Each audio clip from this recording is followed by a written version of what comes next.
चिक्कमंगलूर के बाजू में बाणावर नाम का प्रदेश था। वहां के सूबेदार का खलीता चिक्कदेव राजा को मिला। उसे पढ़ते ही उसके होश उड़ गए। खलीता उसने पढ़ के फेंक दिया और अपने मैसूर के राज दरबार में जोर जोर से चिल्लाने लगा, अपना ये राज्य इतना अपाहिज कैसे बना? अपने जासूस इतने कमजोर कैसे बने? क्या हुआ हुजूर? किसी एक ने घबराते हुए पूछा। वो संबा मराठा 10,000 की फौज लेके अपने बाणावर के पास आया और उसकी एक गंध वार्ता भी हमारे कानों तक नहीं आई। वो तो जंगल का चूहा है, यहां तक कैसे आएगा वो? 2-3 सरदारों ने एक ही स्वर में कहा। चिक्कदेव राजा ने ज्यादा समय बर्बाद नहीं किया। यह संभाजी राजे बड़े खुश थे क्योंकि गोवलकोंडा के दीवान के मदन्ना पंडित ने उन्हें 10,000 की फौज देकर बड़ी मदद की थी। बाणावर में बरसात की ठंड की हवा लगने लगी। शंभुराजे, कवि कलश, हरजी, रायप्पा महार अपने साथ के 25,000 सैनिकों को आगे की योजनाएं बता रहे थे।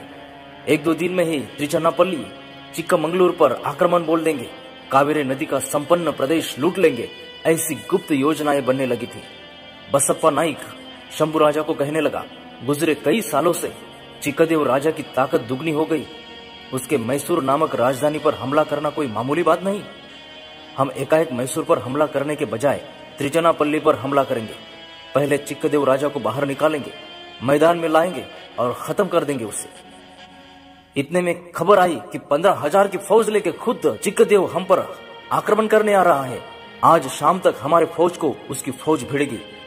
ये खबर सुनते ही शंभूराजे जोर से गरजने लगे। इसका मतलब चिक्कदेव बड़ा ही पराक्रमी समझने लगा खुद को। हम सावधान होने से पहले ही वो हम पर आक्रमण करने आ रहा है। दूसरे दिन सुबह सुबह युद्ध को वैसे शुरुआत हुई नहीं थी, पर चिक्कदेव बड़ा ही हिम्मतबाज, मगरूर, झूठा और उतना ही ताकतवर। देखते ही देखते दोपहर हो गई। दूर से जोर से बारिश आने की आवाज सुनाई पड़ी। मराठों के सभी सैनिक ऊपर बारिश की तरफ देखने लगे, पर वह बारिश की आवाज नहीं थी। वास्तव में वो तो धनुष्य के निकले हुए बाणों की बारिश थी। एकाएक सू सू सू करके बाण की बारिश बड़ी ही तेजी से आने लगी। वो बाण तेजी से मराठों के शरीर में घुसने लगे। लगातार बाण की वर्षा होने लगी। पागल हुई मधुमक्खी की तरह मराठी सैनिकों को वो बाण डसने लगे। किसी के पेट में, किसी के सीने में, किसी के आंखों में, किसी के हाथों में, घोड़े के पीठ में, गर्दन में। तुरंत ही बदन से खून के फवारे निकलने लगे। मराठों में घबराहट निर्माण होने लगी। मदन्ना पंडित ने दिए हुए 10,000 सैनिक इधर उधर भागने लगे। बाण की बारिश शुरू हुई थी। सैनिक चिल्लाने लगे, भागो, जान बचा लो। अंधेरा हो गया, फिर भी वो बारिश रुकने का नाम नहीं ले रही थी। आग में से छलांग लगाने वाले घोड़े भी अब जमीन पर गिरने लगे। 10-10 को अकेले मारने वाले मर्द मराठों के सीने फटने लगे थे। रात के भोजन का समय हुआ था। अब बाण चलाने वाले शत्रु अब थक चुके थे। बाण की बारिश रुक गई। शंभू राजा की आंखों के सामने ही एक मराठी सैनिक के सीने में बाण घुसा था। उसके खून का फवारा शंभू राजा की आंखों में चला गया था। शंभू राजा की आंखें अभी भी द्वेष के कारण जल रहे थे। दूसरे दिन थके हुए सैनिकों का जोश कम हुआ था।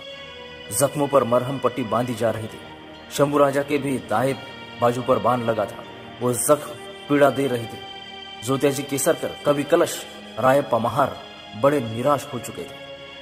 उतने में चिक्कदेव राजा का खलीता लेके हुए एक आदमी आया और कवि कलश वो खलीता पढ़ने लगे। ए मराठो, तुम्हारे स्वराज में तुम निकल जाओ। तुम्हारा हमारे राज्य से कोई ताल्लुक नहीं। हमारे हाथों जितने भी तुम लोग बच गए वो तुम्हारे देवी देवताओं की कृपा समझो। आइंदा मैसूर के राज्य की ओर नजर उठा के देखा तो तुम्हारे आंखें निकाल दूंगा। विशाल कावेरी नदी के किनारे घने जंगल में मराठों की छावनी थी। शंभू राजा के बाजू पर रायप्पा महार मरहम की पट्टी लगा रहा था। 10 दिन गुजर चुके थे, जख्म अभी भर चुकी थी।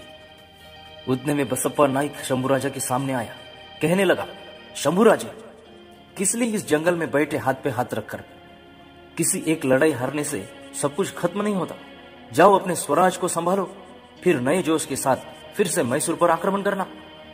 नहीं, ये नहीं हो सकता, नामुमकिन है। शंभू राजा का चेहरा गुस्से से लाले लाल हुआ।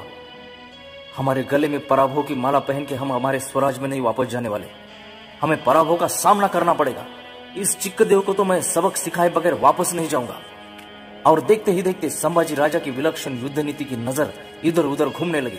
उनके नेतृत्व में नई चाल बनने लगी। रायप्पा, सैनिक लेकर बाजू के गांव में चले जाओ। चमार जाति के लोगों को यहां लेके आओ। मरे हुए बैलों की, भैंसों की, हाथियों की, घोड़े की चमड़ी उतारो। चमारों को आदेश दिया, उस चिक्कदेव के सैनिकों का एक भी बाण हमारे मराठों के शरीर में घुसने ना पाए, ऐसा चमड़े का कवच बना लो। संभाजी राजा ने रायगढ़ से और 10,000 की फौज बुलाई। नई ताकत से सभी के दिलों में जोश निर्माण किया और देखते ही देखते छत्रपति संभाजी महाराज की फौज तैयार हुई चिक्कदेव के साम्राज्य को पराभूत करने। शंभुराज ने अपने चतुरंग सेना सुबह सुबह होते होते त्रिचनापल्ली के हद तक भिड़ाई और अचानक हल्ला बोल दिया। चिक्कदेवराय भी सावधान हुआ। उसके हजारों बानाई सज्जर धनुष्यबाण छोड़ने लगे। लाखों की संख्या में बाण मराठों पर बरसने लगे, पर अब मराठे पीछे हटने वाले नहीं थे। उनके शरीर में अंगरक्षक कवच जो थे, शरीर पर चमड़े की टोपियां भी थी। बाण शरीर पर आते थे, कवच को लगकर नाकाम हो जाते थे। चढ़ते सूरज के साथ साथ रण मैदान ने उग्र रूप धारण किया। त्रिचनापल्ली के गढ़ की दीवारें टूटने लगी। हाथी और हाथी के बल जैसे मराठे अंदर घुसने लगे। दरवाजे टूटने लगे। मराठे सिर्फ दुश्मन को काटते रहे। शाम होने तक त्रिचनापल्ली, मैसूर का राज्य मराठों ने अपने कब्जे में ले लिया। शंभुराजे, कवि कलश, रायप्पा महार, ये इनके चेहरे पर मुस्कुराहट आई। जीत की माला पहनकर शंभुराजे बड़े ही शानो शौकत से स्वराज की ओर बढ़ने लगे।